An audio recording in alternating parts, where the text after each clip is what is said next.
Thank you, Bethany. Good morning. Welcome to the Unitarian Universalist Fellowship at Stony Brook's online service. I am so grateful that we can be together virtually, even as we are distanced physically. My name is Maureen Shaiman, and I am very happy to be serving as worship associate for our service leader, fellow worship associate, June Cerveny. We have a slightly different format this week. Oh, wonderful. You can't see each other on the screen, but we have 53 participants here already, and others can join anytime. You can chat in the chat section at any time. I invite you to light a chalice as I light this one, and encourage you to sing along with the hymns, knowing that we are all singing together and imagining all of our voices lifted together in song. At the end, we will leave the chat open for virtual coffee hour for a little while, and we will allow video and audio for everyone, so please be patient while we take care of that for everyone individually.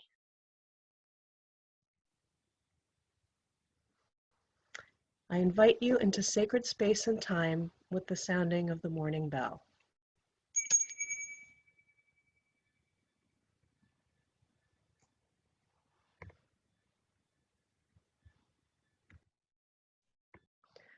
The chalice lighting is adapted from Rebecca Ann Parker.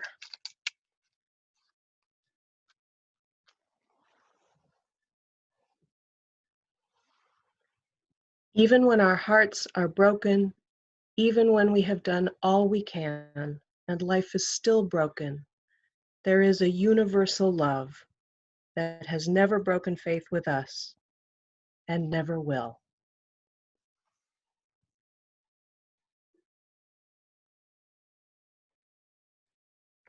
Our opening words this morning is a story told by Attar, a Sufi poet of the 13th century. One day, the angel Jibril, and to us that would be the angel Gabriel, heard Allah's tender response, "I am with you," coming from the highest heavens.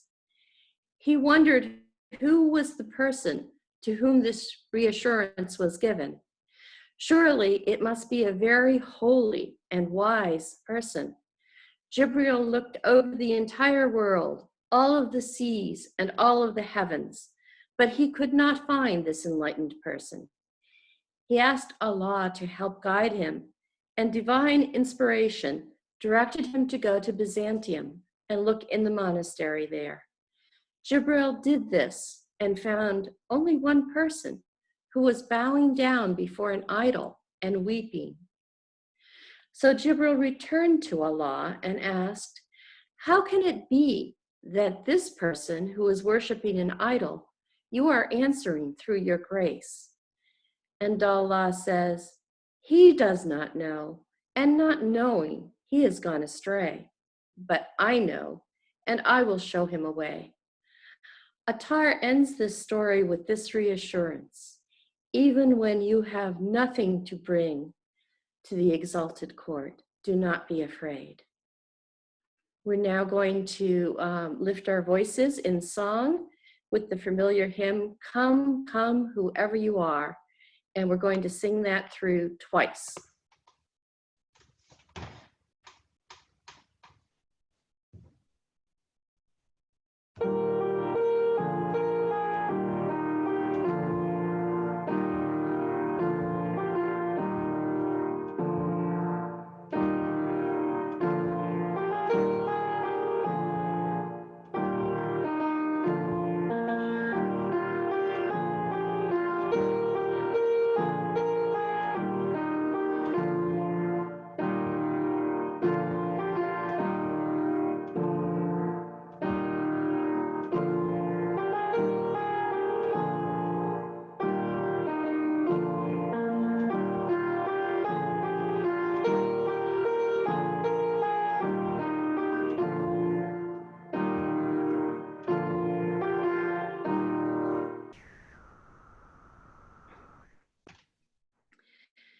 As you might remember from earlier this month, which seems like about a year ago now, The service that was originally scheduled for last Sunday and for which I was preparing to be worship associate was a guest speaker, Tamina Ternisi from the Selden Mosque, who was going to offer teachings on the thread of social justice that runs through Islam.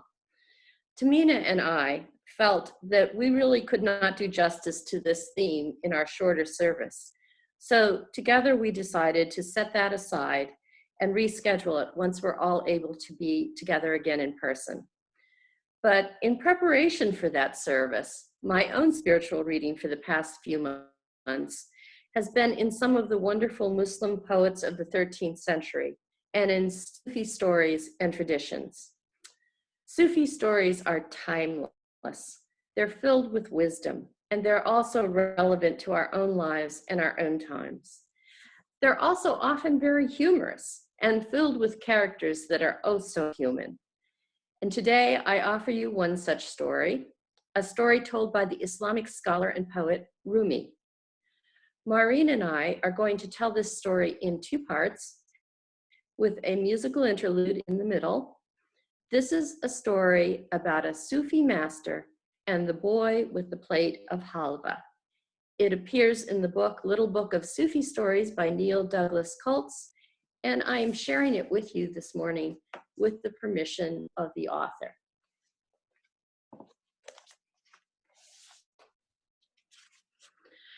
Once upon a time, a famous Sufi master lived in old Baghdad.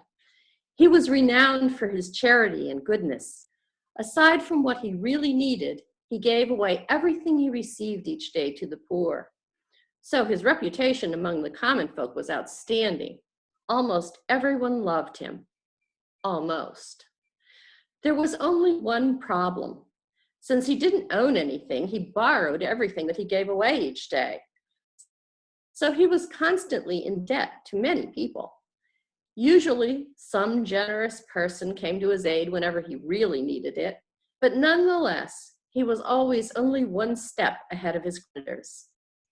Now, this master was getting on in years, and just as things are today, people became less and less willing to loan him anything for fear that he might not be able to pay them back.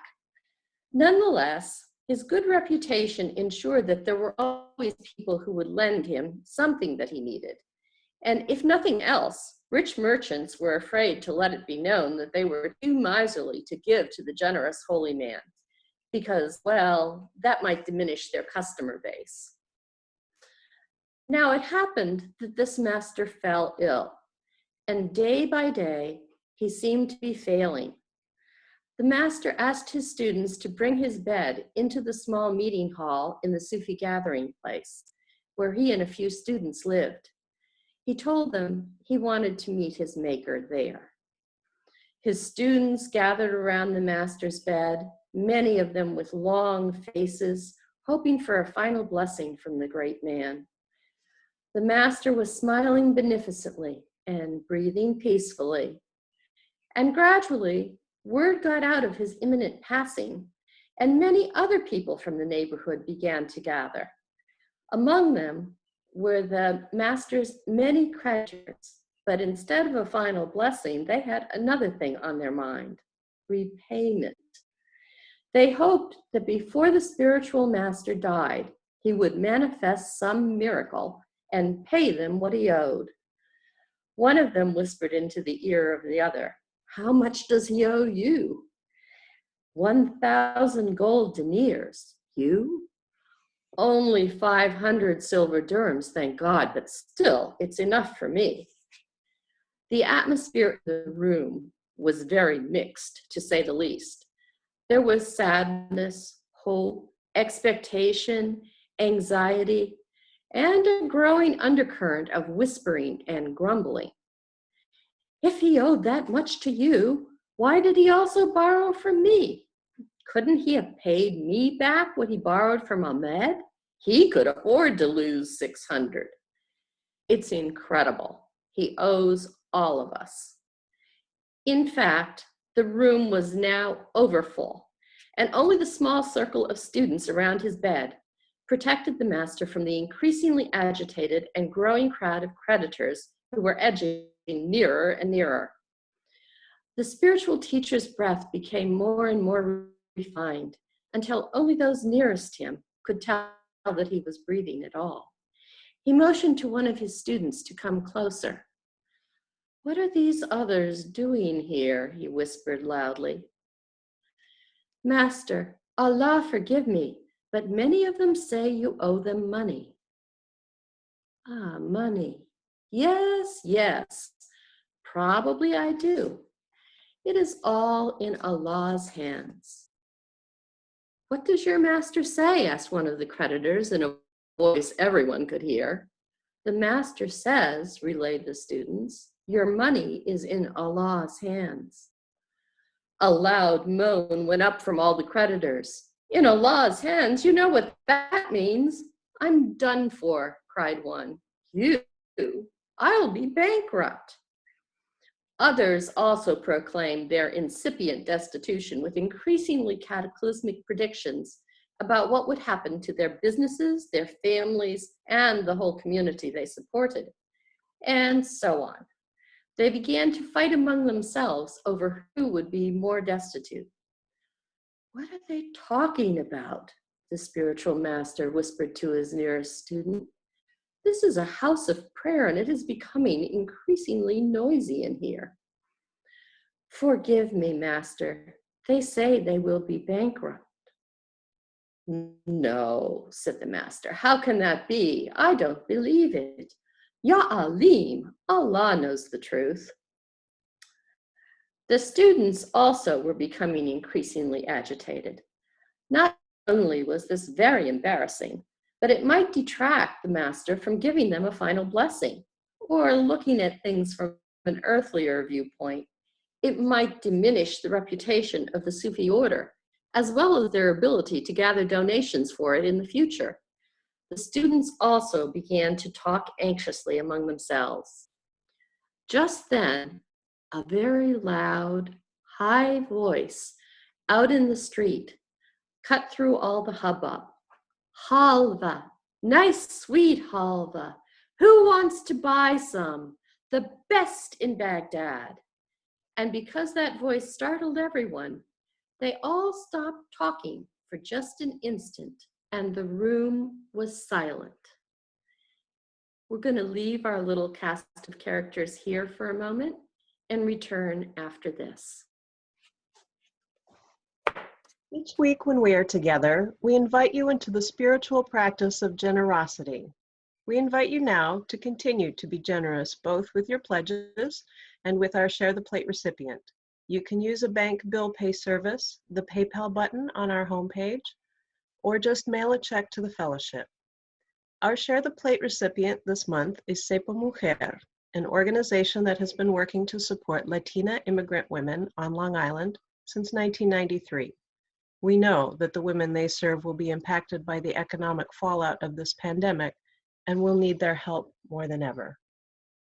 We will sing together now hymn number 18, Wondrous Love. Bethany will play it all the way through once, then 3 more times for the 3 verses.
Thank you, Bethany.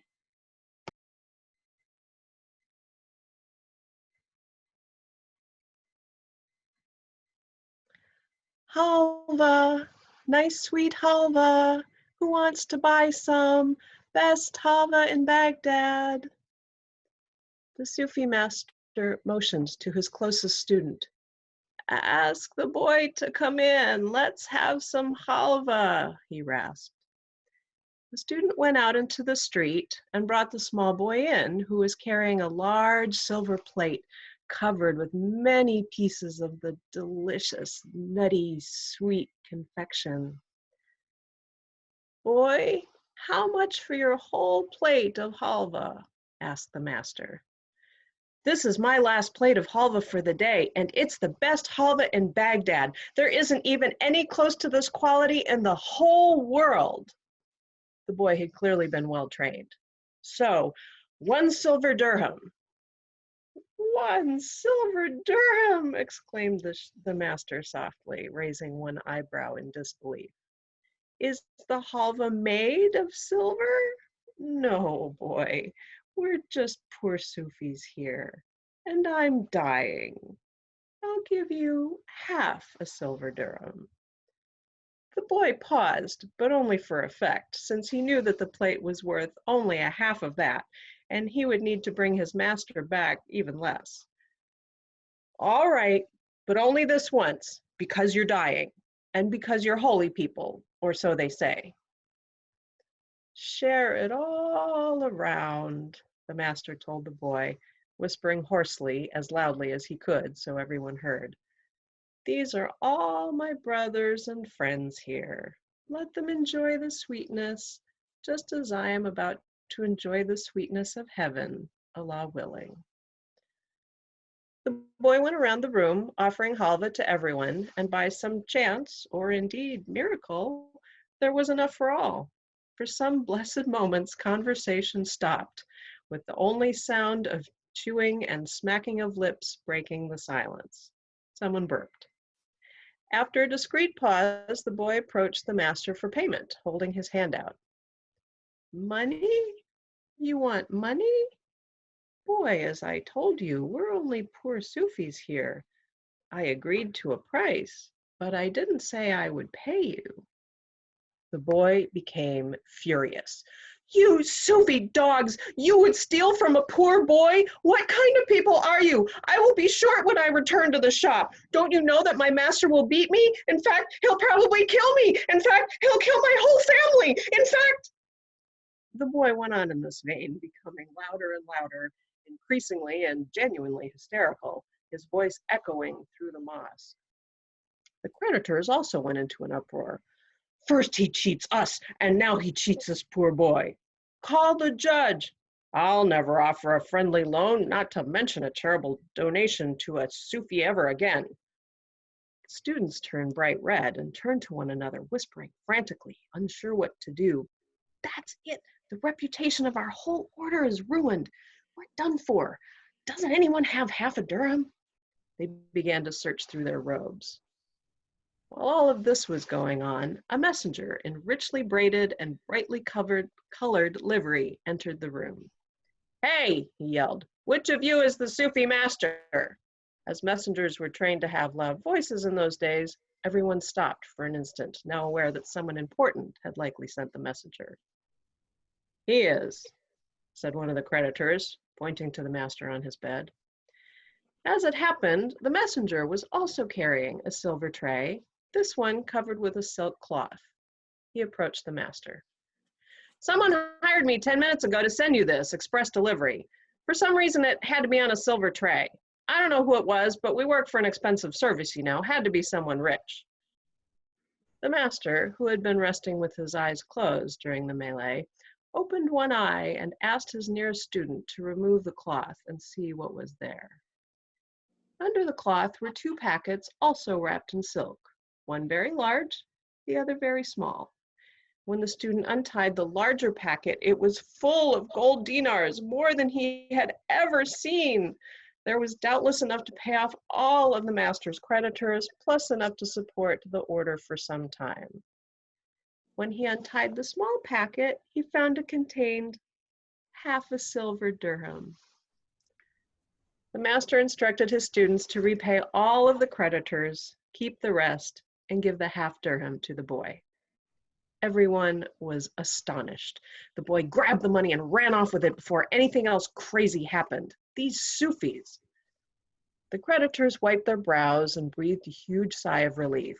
Then they began to protest to the master that, of course, they knew that he was a righteous man and would make good on his debts, and to please pray for them when he got to the other side. In other words, they began to talk total nonsense. The students were also relieved. Life would go on without their needing to face disaster like getting jobs outside the order. Master, asked one student, how did this happen? How could anyone know about the halva? And why did he or she wait so long to bail us out? Allah knows, said the master. But I'll tell you this, all these creditors don't really need the money. They are all rich men many times over. Their distress was all an act. Also, all of you are perfectly capable of making your own way when I'm gone. You may only need to be a little more ingenious. It was only the boy who had real need. You could hear it in his voice. When a real cry from the depths of the heart goes out, then Allah always answers. Try to find more genuine need in yourself. Then you will be on the inner path.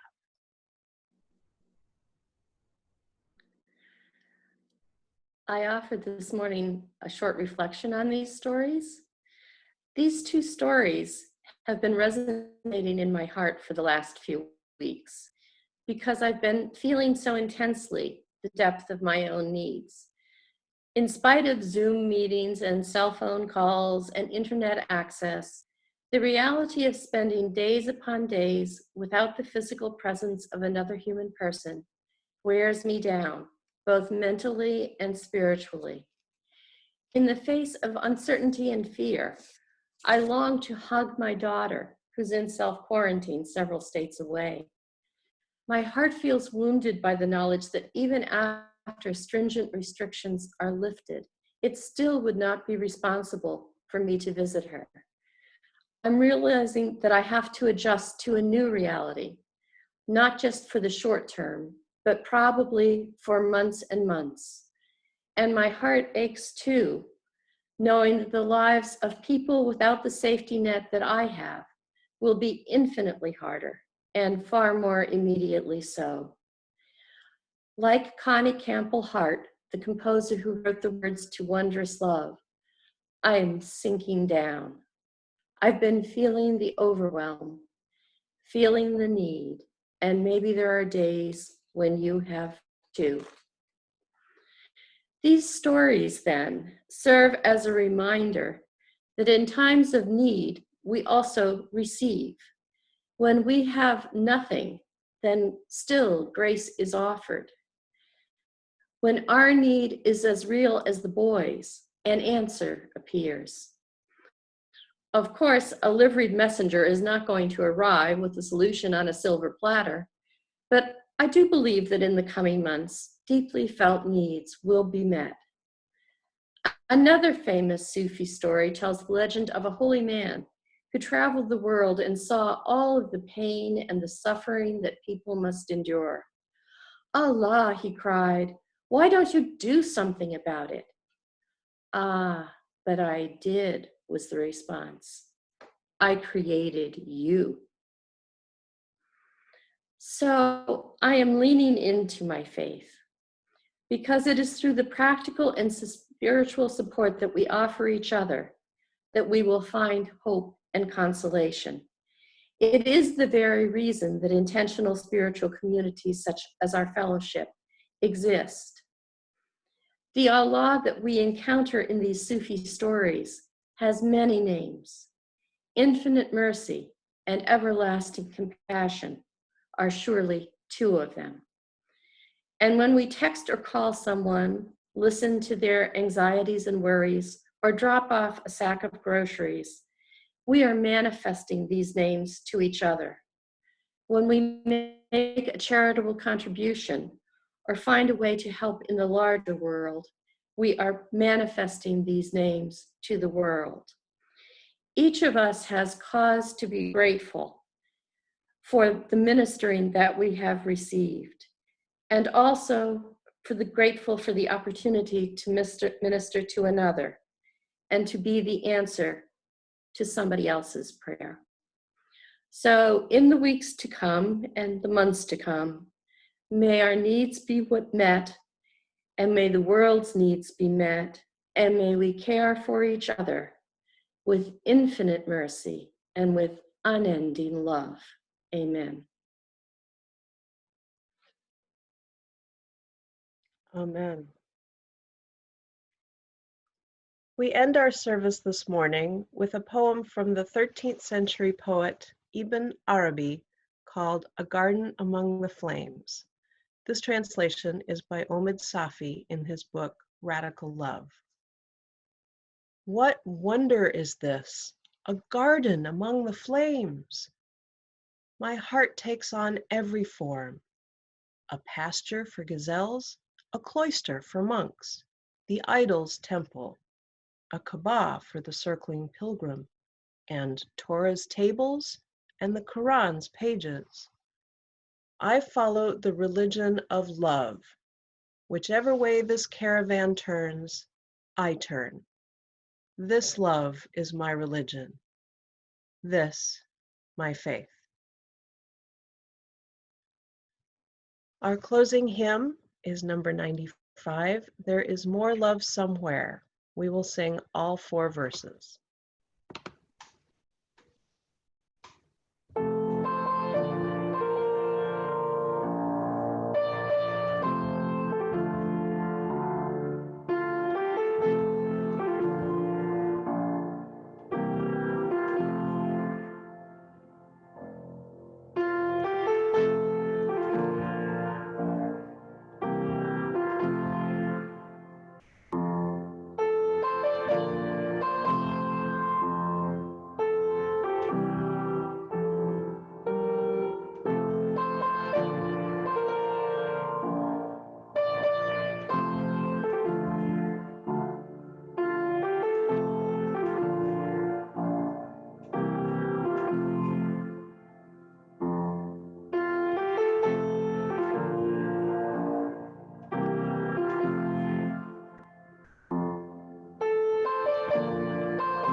Thank you, Bethany.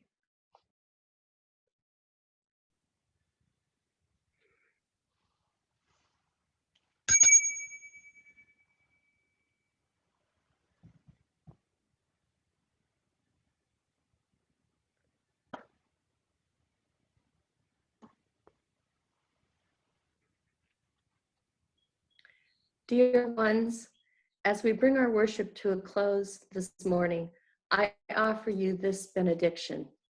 May the peace which passes understanding, which the world can neither give nor take away, be and abide with all of you.